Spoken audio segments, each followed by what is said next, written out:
Welcome back to my channel Sonali and Riaz cooking blog. আজকে বানাবো এঁচোড় চিংড়ি। তার জন্য প্রথমত আমরা এঁচোড় ছোট ছোট করে কেটে নেব। এঁচোড় কাটার সময় হাতে ও বুটিনে তেল দিয়ে দিলে এঁচোড়ের আঠাটা লেগে যায় না।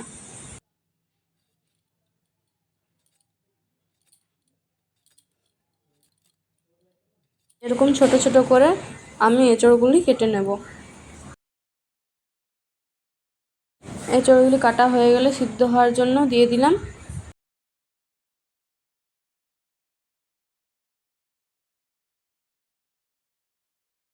এরপর আলুগুলি কেটে নেব। 750 কাঠালে আমি মিডিয়াম সাইজের 5টি আলু দিয়েছি। এরপর আমি ভাজা মশলার জন্য দিয়ে দিলাম গোটা জিরা এবং গোটা ধনে। এগুলি ভালো করে ভেজে নিয়ে ঠান্ডা হওয়ার জন্য রেখে দিলাম। এরপর কুকারে 2টো সিটি হওয়ার পরে নামিয়ে নিতে হবে।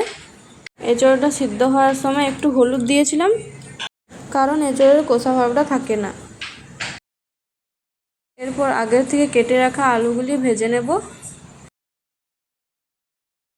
যারা যারা চ্যানেলটি সাবস্ক্রাইব করোনি সাবস্ক্রাইব করে দাও এবং পাশের বেল আইকনটি অন করে রাখো। এরপর আলুগুলি ভাজতে ভাজতে মশলাটা করে নেব। তার জন্য লাগছে পরিমাণ মতো আদা, রসুন এবং যেমন পরিমাণ ঝাল খাওয়া সেরকম পরিমাণ লঙ্কা। এরপর আদা রসুনের পেস্টটি হয়ে গেলে দেখে নেবো আলুগুলো এরকম গোল্ডেন ফ্রাই হয়ে গেলে দিয়ে দেবো আগের থেকে সিদ্ধ করে রাখা এঁচোড়গুলি। এরপর এঁচোড়গুলি ভাজতে ভাজতে করে নেব জিরা ও ধনের পেস্ট।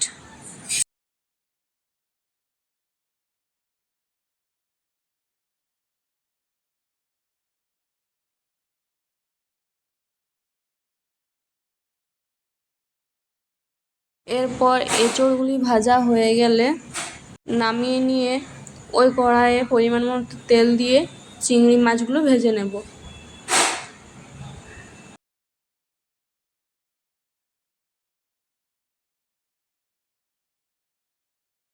এরপর পরিমাণ মতো নুন ও হলুদ দিয়ে মাছগুলি ভালো করে ভেজে নেব।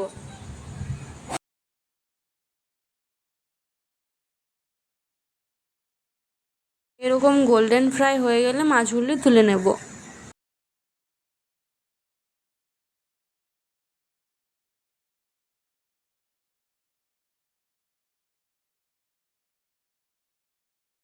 এরপর ওই কড়াইয়ে তেলটি একটু কম লাগছিল, তার জন্য একটু তেল দিয়ে দিলাম। তেলটি গরম হলে দিয়ে দেবো গোটা গরম মশলা,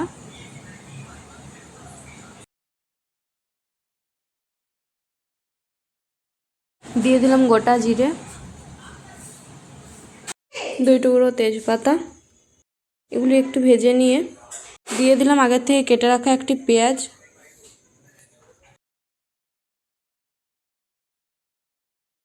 পেঁয়াজগুলি ভালো করে গোল্ডেন ফ্রাই হয়ে গেলে দিয়ে দেবো আগের থেকে করে রাখা আদা রসুন ও কাঁচা লঙ্কার পেস্টটা।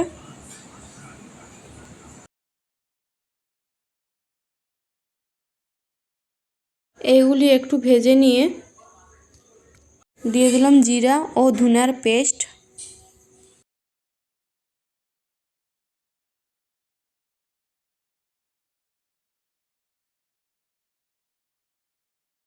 দিয়ে দিলাম পরিমাণ মতো হলুদ।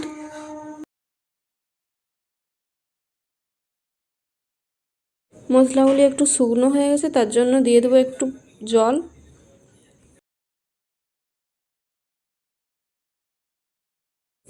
এরপর মশলাগুলি ভালো করে ভেজে নিয়ে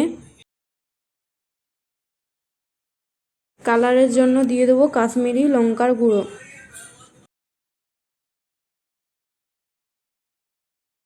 মশলাগুলি ভাজতে ভাজতে দিয়ে দেবো পরিমাণ মতো নুন।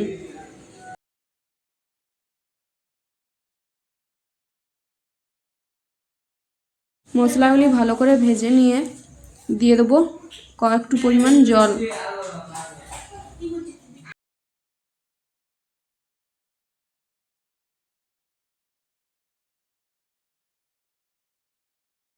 জলটি দিয়ে ভালো করে মিশিয়ে নিয়ে এরপর রেখে দেবো তেল ছাড়ার জন্য। যখন তেলটা ছাড়তে শুরু করবে তখন দিয়ে দেবো আগে থেকে ভেজে রাখা এঁচোড় ও আলুগুলি। এঁচোড় ও আলুগুলি ভালো করে মশলার সাথে মাখিয়ে নিয়ে ভেজে নেব। এঁচোড়গুলি ভালো করে ভাজা হয়ে গেলে দিয়ে দেবো জল। যতটা পরিমাণ মতো গ্রেভি হবে সেই পরিমাণ মতো জল দিয়ে দেব।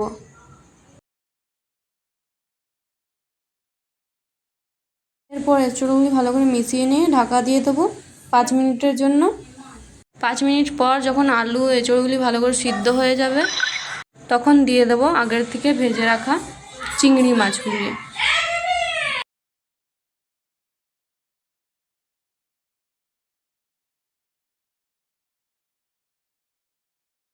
চিংড়ি মাছগুলি ভালো করে মিশিয়ে নিয়ে আরও 5 মিনিটের জন্য রেখে দেব। 5 মিনিট পর ঢাকা খুলে নিয়ে হয়ে যাবে এঁচোড় চিংড়ি।